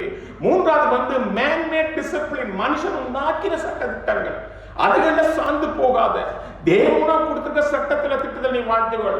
அப்ப இந்த 3 காரியம் வித்தியாசமான சத்தங்கள் இருப்பதனால் இங்க இந்த காரியத்தின் நடுவில் இந்த 3 காரியம் சத்தங்கள் இருக்கிற வழியில அடுத்த அதிகாரம் ஆரம்பிக்கும் போது பவுல், நீ மேன்மையானதை தேடிக்கொள், மேலானவற்றை தேடு நாடு என்று எழுதுகிறார். இதுக்காக ஒரு ஆடு அந்த தன்னுடைய மேய்ப்பனுடைய சத்தத்தை கேட்டுதான் பின்னால போமா. அதனால்தான் யோவான் 10ஆம் அதிகாரத்தில் 27ஆம் வசனம் ஆண்டு சொன்னார், என் ஆடுகளின் சத்தத்திற்கு செவி கொடுக்கிறது, நான் அவைகளை அறிந்திருக்கிறேன், அவைகள் எனக்கு பின் செல்கிறது. இன்னைக்கு நானும் நீங்கள் கேட்டீங்களா, are you hearing? அந்த தேவனுடைய வார்த்தை நீ கேட்கிறாயா அல்லது கேட்டு அவருக்கு பின் செல்கிறாயா? இந்த முதன்மையானது மேன்மையானது என்ன? அடுத்தது மேலான காரியம் தேவ சத்தத்தை நீ கேட்க பழகிக்கொள். அதே யோவான் எழுதுகிறார் 1 யோவான் 2ஆம் அதிகாரம் 27ஆம் வசனம், 1 John chapter 2 verse 27 எழுதுகிறார், நீங்கள் அவராலே பெற்ற அபிஷேகம் உங்களில் நிலைத்திருக்கிறது, ஒருவரும் உங்களுக்கு போதிக்க வேண்டுவதில்லை, அந்த அபிஷேகம் சகலத்தையும் குறித்து உங்களுக்கு போதிக்கிறது, உங்களுக்கு தேவையான எல்லாவற்றையும் குறித்து போதிக்கிறது. நன்மை தீமை என்ன, எப்படி வாழ வேண்டும், எப்படி குடும்பம் நடத்த வேண்டும், எப்படி நீ பிள்ளைகளை அனுசரிக்க வேண்டும், என்ன காரியத்தை தெரிவு செய்ய வேண்டும், எல்லாவற்றையும் உங்களுக்கு போதிக்கிறது. அது சத்தியமா இருக்கிறது, பொய்யல்ல.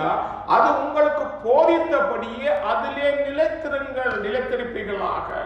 அப்ப ஆண்டவரே, அந்த தேவனுடைய சத்தத்தில், அவருடைய வசனத்தில் நிலைத்திருக்க தேவன் கற்றுக்கொள்கிறார். 1 சாமுவேல் 1ஆம் அதிகாரத்துக்கு போகும்போது 3ஆம் அதிகாரத்தில் நீங்க பாத்தீங்கன்னு சொன்னா சாமுவேல் பிறக்கிறார். 3ஆம் அதிகாரத்துக்கு போகும்போது அங்கே கர்த்தருடைய வசனம் அரிதாக இருக்கிறது, வசனம் கிடையாது. அப்ப வசனம் இல்லாவிட்டால் தேவனுடைய சத்தம் கேட்க முடியாது. வேதம் அப்படிதான் சொல்லுது. அங்கே அந்த நாட்கள்ல வசனம் அரிதாக இருந்தது, கிடைக்கிறது மிகவும் கஷ்டமா இருந்தது. அப்ப சத்தம் கேட்க முடியாது. சத்தம் கேட்க முடியாவிட்டால் தரிசனமும் காண முடியாது. 3 காரியம் பிளாக் பண்ணப்பட்டு போயிருந்த நாட்களில் மனிதன் எதை சொன்னானோ அதைத்தான் தேவ சத்தம் என்று ஜனங்கள் நம்பினார்கள். மூடத்தனமான காரியங்கள். ஏரோது ராஜாவை பார்க்கும்போது அப்போஸ்தலர்களுடைய 12ஆம் அதிகாரத்தில் ஏரோது ராஜா 21ஆம் 22ஆம் வசனங்களை எக்ஸப்ட் 12 verse 21 22 சொல்லுவது, குறித்த நாளிலே ஏரோது ராஜவஸ்திரம் தரித்துக் கொண்டு சிங்காசனத்தின் மேல் உட்கார்ந்து ஜனங்களுக்கு பிரசங்கம் பண்ணினார். ஜனங்கள் என்ன சொன்னாங்க? அப்பொழுது ஜனங்கள் எல்லாம் சொல்ல, இது மனு சத்தம் இல்லையப்பா, இது தேவ சத்தம் என்று சொன்னார்கள். அவன் தேவனுக்கும் அவனுக்கு சம்பந்தமே கிடையாது. பாவியான ஒரு மனுஷன். அந்த மனுஷனுடைய சத்தத்தை தேவ சத்தம் எதற்கு? அவங்க தேவனுடைய சத்தத்தை கேட்காததுனாலதான் அப்படி சொன்னார்கள். இன்றைக்கு நானும் ஆண்டவரை இதை கேட்டுக்கொண்டிருக்கிற நீயும் சில சமயத்துல எது தேவ சத்தம், எது மனுஷ சத்தம், எந்த சத்தம் உனக்கு வருகின்ற தேவையா இருந்தால் நீ மேலான காரியமா இருக்கிற ஒன்று முக்கியமான காரியம் பவுல் ஒரு காரியத்தை தேவனுடைய சத்தத்தை நீ கேட்க பழகிக்கொள். அப்படி கேட்க பழகும் போது தேவன் கிருபை கொடுக்கிறார். யார் சத்தத்தை கேட்கிறாரா? வேதம் சொல்றது யார் தேவனுக்கு தங்களை அர்ப்பணிக்கிறார்களோ. 1 சாமுவேல் 1ஆம் அதிகாரத்தை பார்க்கும்போது அன்னாள் தன்னை அர்ப்பணித்தால், அர்ப்பணித்து தேவ சமூகத்தில் அழுது கெஞ்சி கேட்கிறாள் குழந்தை தேவன் கொடுக்கிறார். கொடுத்த உடனே அவர் சொல்ற காரியம் 1ஆம் சாமுவேல் 1ஆம் வசனம் 1ஆம் அதிகாரம் 28ஆம் வசனம் சொல்றது அவன் கர்த்தருக்கென்று கேட்டபடியினால், அதாவது பிள்ளையை கேட்டபடியினால் அவன் உயிரோடு இருக்கும் சகல நாளும் அவனை கர்த்தருக்கென்று ஒப்புக் கொடுக்கும். ஆண்டவரே இது உம்முடைய பிள்ளை என்று டெடிகேட் பண்ணினார். இரண்டாவது டெடிகேட் பண்ற பிள்ளைகள் ஈஸியாக தன்னை அர்ப்பணிக்கிற பிள்ளைகள் ஈஸியாக தேவ சத்தத்தை கேட்டுக்கொள்வார்கள். ஏலியும் அவனும் தூங்கின பொழுது ஏலிக்கு அந்த சத்தம் கேட்கவில்லை. ஆண்டவர் கூப்பிடுகிறார், சாமுவேலே சாமுவேல் என்று கூப்பிட்ட பொழுது 3 முறை கூப்பிடுகிறார். அதுக்கு பிற்பாடு அவன் ஏலியிடம் கேட்கும் போது ஏலி சொல்றாரு, அப்பா ஒருவேளை இது தேவன் தான் உன்னை அழைக்கிறார், அடுத்த முறை கூப்பிட்டா கர்த்தாவே சொல்லும் அடியேன் கேட்கிறேன் என்று சொல்லு, அப்பொழுது உன்னோட தேவன் பேசுவார் என்று சொல்லு. அப்படியாக தேவன் சாமுவேலோட பேசின எதற்கு? தன்னை அர்ப்பணித்த பிள்ளைகளுக்கு, தன்னை முழுவதுமாக ஒப்புக் கொடுத்த பிள்ளைகளுக்கு அவர் தேவனுடைய சத்தத்தை கேட்பதற்கு எந்த தடையுமே இருக்காது. பவுல் அதை கற்றுக்கொண்டதனால் தான் பவுலுடைய வாழ்க்கையில் அப்போஸ்தலர்களுடைய 27ஆம் அதிகாரத்தை நீங்க வீட்டுக்கு சென்று வாசிக்கும் போது கப்பல் பிரயாணத்தை குறித்து உங்களுக்கு எல்லாருக்கும் தெரியும். 20-25 வசனங்களை வாசிக்கும் போது Acts chapter 27 20-25 வசனங்களை வாசிக்கும் போது கப்பல்ல போய்கொண்டிருக்கிறாங்க, கப்பல் சேதமடைகிறது. அங்க இருக்கும்போது புயல் காற்றுல இரைச்ச சத்தம், எல்லோரும் உயிர் தப்புவதே கஷ்டமான நேரம். அப்ப புயல் காற்று அடிக்கிறது, புயல் காற்று அடிக்கும் போது பயங்கர சத்தம் இருக்கிறது. கடல் அலைகள் கொந்தளிக்கிற சத்தம், கப்பல் உடைஞ்சு எல்லாங்கள் ஒவ்வொரு பாகமாக ஓடுகிறது அந்த சத்தம், கூக்குரல், கூடவே இருக்கிற ஜனங்கள் கூக்குரல் எடுக்கிறாங்க. அந்த சத்தத்தில் இருக்கும் போது தேவன் சொல்ற வார்த்தையை பவுல் கேட்டுக்கொள்றான். அழகா சொல்றான். தேவன் சொல்ற வார்த்தை பவுலே நீ பயப்படாதே, நீ எங்கே நிற்க வேண்டுமோ நீ அங்கே நிற்பாய் என்று அவனுக்கு மாத்திரம், பவுல் மாத்திரம் அந்த மெல்லிய சத்தத்தை கேட்கிறான். நடுக்கடல்ல எல்லோரும் உயிர் தப்புறாங்களோன்னு சந்தேகத்தில் இருக்கிற வேளையில காற்றின் இரைச்சல், கடலின் அலைகள் மோதல், ஜனங்களுடைய கூக்குரல் குமுறல் எல்லாத்தின் மத்தியிலையும் எதற்கு? அவனது சத்தத்தை கேட்க தன்னை அர்ப்பணித்ததுனால. தமஸ்குல சந்திச்சவன ஆண்டவரே நீ சொல்லும் ஆண்டவரே என்ன செய்ய வேண்டும், தன்னை அர்ப்பணித்ததுனால தேவன் போதெல்லாம் பேசுகிறாரோ அப்பொழுது அந்த மெல்லிய சத்தத்தை கேட்கிறவனாக இருந்தான். ஒருவேளை இந்த மாலைகளில் அநேக சத்தங்களை நீ கேட்டு அதிலே உன்னுடைய காதுகள் இசைவடைந்திருப்பதனால தேவ சத்தம் கேட்க முடியாதபடி நீ தடுமாறக்கூடும். உன்னுடைய வேதனைகள், உன்னுடைய சூழ்நிலைகள், உன்னுடைய குடும்ப காரியங்கள் அல்லது உன்னுடைய எதிர்காலங்கள் எல்லோரும் காரியங்கள் இருப்பதனால ஏதோ ஒரு காரியம் உன்னுடைய காதுகளிலே இறந்து கொண்டிருப்பதனால் தேவ சத்தம் கேட்க முடியாது இருக்கிறார். இந்த மாணவர்கள் ஆண்டவரே நான் தேவையானது உண்டு, முதன்மையானது உண்டு, தேவ சமத்துக்கு என்னுடைய ஆடுகள் என் சத்தத்தை கேட்டு எனக்கு பின்னாக வரும் என்று தேவன் ஒரு பெரிய ஆணித்தரமான நம்பிக்கை இயேசு வைத்திருக்கிறார். அந்த நம்பிக்கைக்கு நான் பாத்திரமா நடந்து கொள்ள அவராலே பெற்ற அபிஷேகம் உங்கள் நிலைத்திருக்கிற அந்த அபிஷேகம் நீங்க போதிக்கப்பட்டு நடந்து கொள்வீர்கள், அதிலே நிலைத்திருங்கள் சொன்னார் அல்லவா. இன்றைக்கு என்னுடைய வாழ்க்கை ஆண்டவரை எப்படி இருக்கிற மாணவர்களே, ஒருவேளை ஒரு விஷயம் நாங்கள் நம்முடைய சமூகத்தில் தேவ சமூகத்திற்கு நாம் சிந்தித்து பார்ப்போமாக. ஆண்டவரே என்னுடைய சத்தங்களை கேட்டு நான் பழகி இருக்கிற நான் தேவரே உன்னுடைய சத்தத்தை கேட்க நான் வாஞ்சிக்கிறேன் மாணவர்களே. அவர் சமூகத்தில் நீ உன்னை அர்ப்பணிக்கும் போது, நீ அவருக்கு உன்னையே முற்றுமுழுதாக ஒப்புக் கொடுக்கும் போது தேவன் இந்த மாலை வேளையில் நம்மோட இசைபாடுகிற தேவன், அசைபாடுகிற தேவன், நம்மோடு நேர தேவனாக இருக்கிறார். 3 காரியங்கள் முதன்மையான கேட்டோம். ஒன்று அழகாக சொல்லப்படுது, எதை குறித்து கவலைப்படாதபடி தேவராட்சியத்தை அவருடைய நீதியை தேடுவதே மேன்மையானது, முதன்மையானது. 2வது காரியம் தாவீது சொன்னாமல் தான் கர்த்தருடைய ஆலயத்திலே தங்கி இருப்பது, அது எனக்கு மேன்மையானவர். ஏனென்றால் உம்முடைய பிரசன்னம், உம்முடைய தொடுதல், உம்முடைய காருண்யம், உம்முடைய அன்பு, உம்முடைய அரவணைப்பு, உம்முடைய ஆண்டவருடைய சகாயம் உம்முடையத்திலிருந்து வருவதனால் அதை நான் வாஞ்சிக்கிறேன் என்று சொன்னான். 3வது பவுல் நீ கிறிஸ்துவோடு எழுந்ததும் தானால் நீ நீ மேன்மையானவற்றை தேடிக்கொள். எது மேன்மையானவைகள்? முதலாவது அவர் சொல்ற காரியம் அவருடைய சத்தத்தை கேட்க பழகிக்கொள். மேன்மையானது, மேலானது, மேலானது, மேலானது சொல்லப்பட்ட வார்த்தை பல மேலான காரியம் இருக்கலாம். இன்னைக்கு நான் ஒரே ஒரு காரியம் பார்த்து சொல்றேன், தேவ சத்தத்துக்கு உன்னை இசைவாக்கிக்கொள். அப்படி சொல்லும் போது தேவன் இந்த மாறவன் நிச்சயமா நம்ம இடைப்படுவாராக.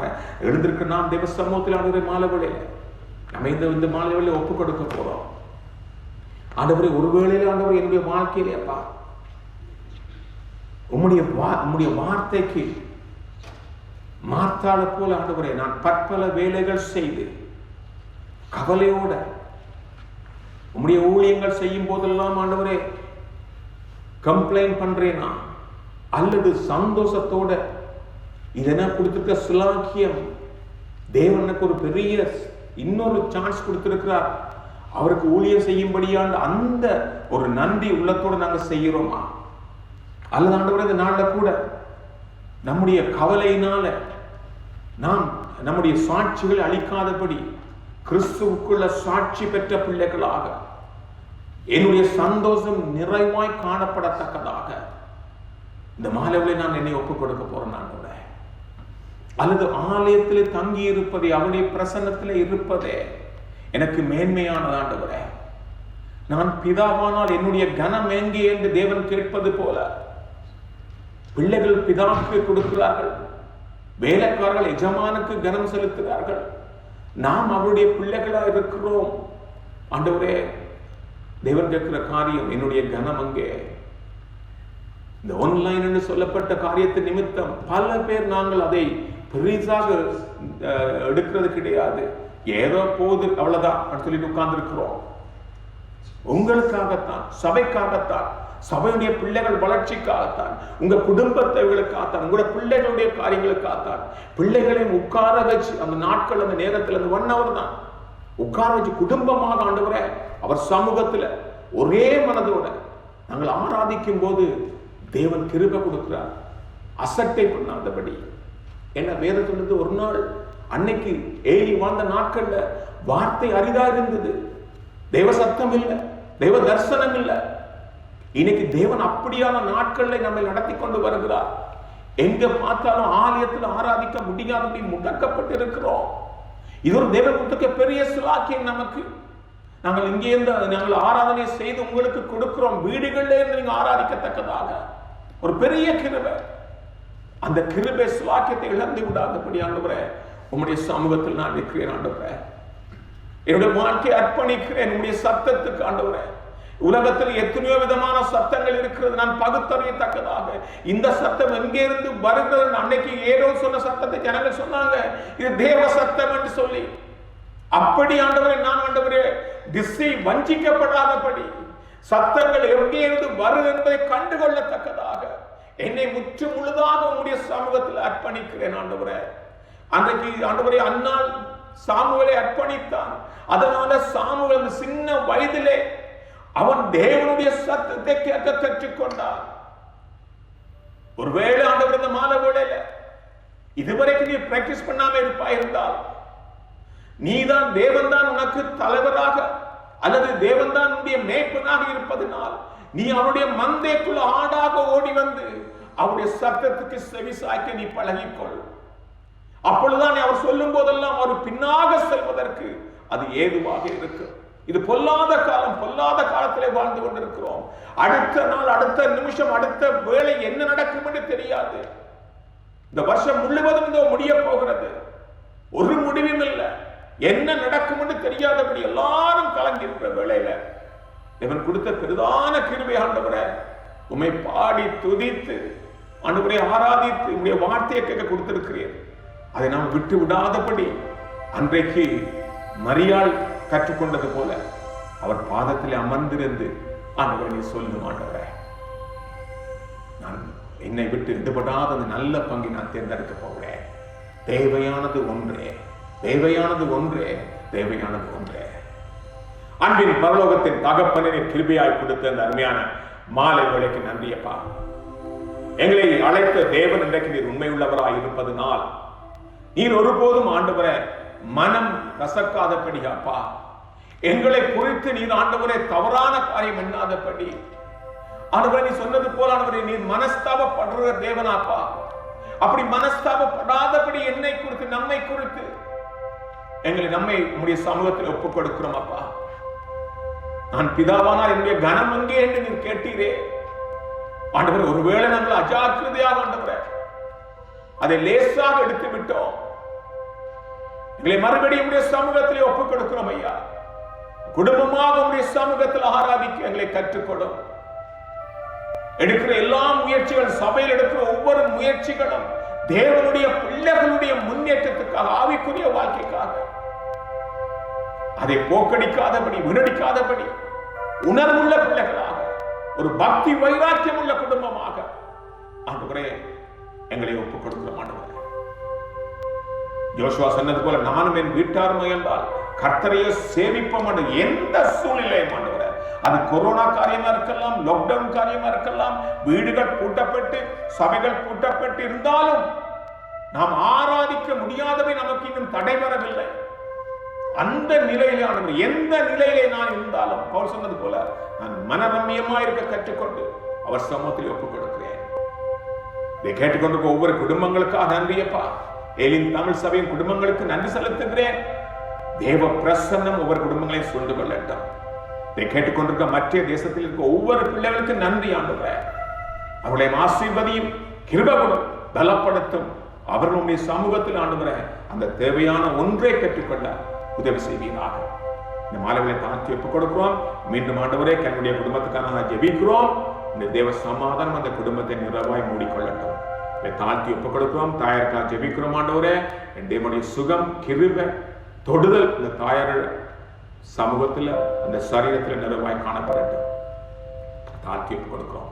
எல்லா துதி கனமாக உமக்கே செலுத்துகிறோம். ஆண்டவரே வேலை செய்கிற பிள்ளைகள், ஆண்டவரே படிக்கிற பிள்ளைகளுக்காக நன்றி அப்பா.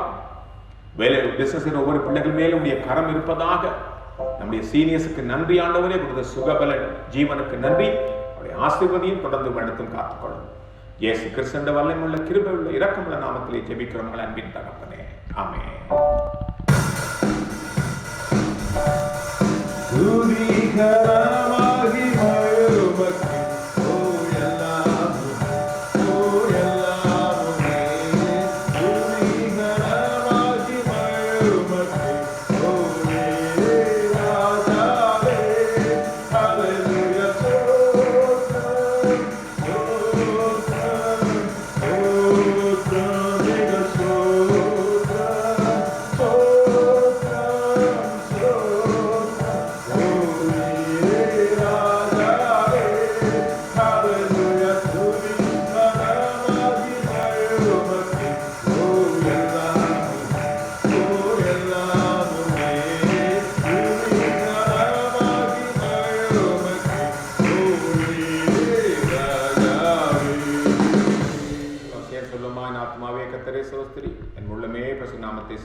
ஆத்மாவே கர்த்தரை ஸ்தோத்திரி. கர்த்தரை சார்பாக மறவாதே. ஆமென்.